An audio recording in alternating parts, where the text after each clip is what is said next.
புறக்கணிக்கிறீங்க? ஏன் புறக்கணிக்கிறீங்க? அதாவது sir bus stand வேலை அப்படியே கிடக்கு, கிணத்து முன்னாடி கிடக்கு. அது எந்த நடவடிக்கை எடுக்கல, அதிக எடுக்கல. நீங்க சார் நம்ம போய் போட்டு அனுப்புங்க சார். நீங்க தினம் போடுறீங்க சார், மண்டலத்துல தினம் மண்டலத்துல இருக்கீங்க, வைக்கலுக்கு எவ்வளவு சொல்றீங்க. அதை நீங்க இப்ப ஏன் முயற்சி பண்ணீங்க? அந்த வைக்கல் பாருங்க சார், தீர்ப்பு பாட்டி வச்சிருந்தாங்க. அதுக்கு என்ன முயற்சி பண்ணீங்க? அதிகாரி யார் முயற்சி பண்ணி சொல்லுவாங்க சார்? கேஸ் போட்டு எவ்வளவு ஆச்சுங்க? 6 மாதம் 7 மாதம் ஆச்சு. வேலை நடந்து வேலை பாதிகள் நடந்த மாதிரி அப்படியே கிடக்கு. மக்கள் பொதுமக்கள் கூட வயிறாங்க. நகராட்சி வச்சு உட்காந்துருக்கீங்க, கூட்டி வச்சு உட்காந்துல என்ன அதை செய்யறீங்கன்னு கேட்கிறாங்க. அப்ப இங்க நிரந்தர கமிஷனர் தான் கேட்க முடியும். பாவ நீங்க திருமணம் போயிடுறீங்க, எம்பி மானாமதுரம் போயிடுறாரு, பில்டிங் இன்ஸ்பெக்டர் பெரியவளம் போயிடுறாரு. இப்ப நாங்க யார்கிட்ட கேட்க சொல்லுங்க? பொறுப்பானதே பொதுமக்கள் நாங்க காலில் விழுந்து ஓட்டு வாங்கி அவன் கையை காலை பிடிச்சி ஓட்டு வாங்கி மக்களுக்கு நல்லது செய்யணும்னு இங்க வர்றான். இங்க வந்தா எந்த அதிகாரி எந்த கவுன்சிலரையும் மதிக்கிறது இல்ல, சேர்மனையும் மதிக்கிறது இல்ல. இந்த கூட்டத்துக்கு இந்த போருக்கு மரியாதை இருக்கா இல்லையா?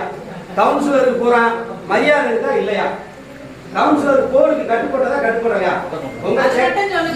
உங்க செக்ரட்டரியில இருந்து வந்த லெட்டர் இறுதி முடிவு போர்டுக்கு தான் கட்டுப்படுதுன்னு சொல்லுது. ஆனா இங்க எந்த அதிகாரியும் எங்க போர்டை மதிக்கல, கவுன்சிலர் மதிக்கல, சேர்மன் மதிக்கல, யாருமே மதிக்கல. நாங்க சொல்றது நீங்க கேட்கறது இல்ல. அப்ப எங்களுக்கு என்ன மரியாதை? போர்டு இருக்கு, நாங்க அதெல்லாம் ராஜினாமா பண்ணிட்டு போயிடுறோம். அதிகாரியை வச்சு நடத்திக்கீங்க,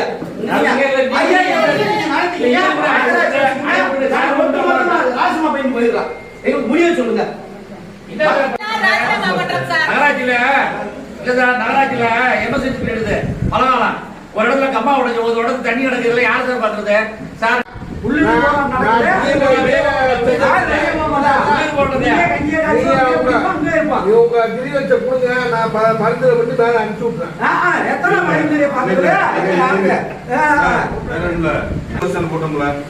தக்காளி பசங்க போட்டோம்ல சார், அது இருக்காதுல்ல. பூரா கடையை விட்டு கடைக்கு வாடகை வாங்கிருக்கீங்க. யாரு வாடகை யாரு வாங்குறதுல? எல்லாம் வாடகை வாங்கிருக்கீங்க, வரிசை வாங்கிருக்கீங்க. வாணிபுரி கடை போறியா, கடையை போட்டிருக்கீங்க. மக்கள் நிக்க இது இருக்கா? மராமத்து பார்த்து பேன் ஓடுதா? மராமத்து பார்த்து பேன் ஓடுதா? மராமத்து பார்த்து பேன் ஓடுதா? எஸ்போர்ட் எவ்வளவு போடுறீங்க? அந்த எஸ்போர்ட் எடுத்து பாருங்க. காத்தாடி வேலை பார்த்துறீங்களா? வசதி இல்ல. அப்புறம் எதுவுமே நடக்கல. கவுன்சிலர் சேர்மன் கோஷம் தான் லெட்டர் வருது. நகராட்சியில் நிரந்தர ஆணையாளரை நியமனம் செய். தமிழ்நாடு அரசு நியமனம் செய்.